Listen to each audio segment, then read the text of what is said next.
Les deux hommes se connaissent bien, Biden et Poutine, deux personnalités expérimentées des relations internationales.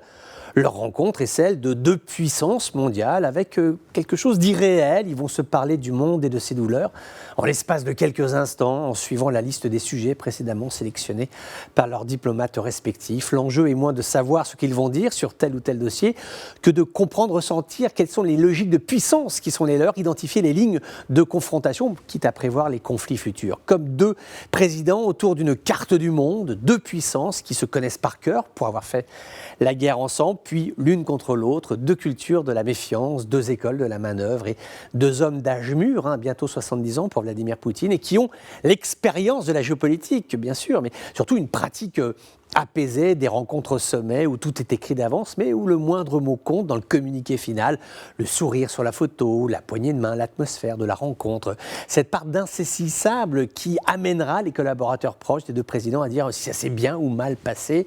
On le sait, les stratégies de puissance ne se jouent pas en quelques heures d'entretien. Tout au plus, la rencontre Biden-Poutine donnera une indication, oui c'est vrai, mais une indication sur ce que l'on sait déjà. Le président américain ne cesse d'appeler au retour de l'Amérique dans les affaires du monde. Nous serons attentifs à ce qu'il dira sur le Proche-Orient, ici des retraits militaires, là des maintiens de dispositifs qui octroient à Washington la minorité de blocage. Ce qui se passe en Syrie est en cela très révélateur. L'Amérique est discrète, présente, mais sans trop en faire. Soutien au FDS, présence en zone pétrolifère, vigilance sur le dossier du terrorisme, tout en laissant faire les Russes qui sont à la manœuvre. À la fois Washington n'est pas un poids lourd du conflit syrien, à la fois rien ne peut se faire sans lui autour d'une table de négociation sur le règlement global, une stratégie de puissance moins tapageuse, moins coûteuse aussi, mais pour un résultat plus pragmatique. Peut-être est-ce là le privilège de l'âge de Biden, avoir une lucidité idem pour le président Poutine, qui lui est plus dans une logique de démonstration de puissance et de rétablissement d'une ère d'influence. Il veut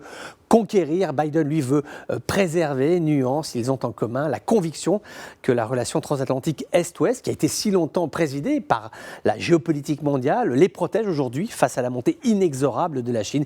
Poutine veut l'amadouer, Biden veut la dompter. Là encore, une différence entre les deux hommes.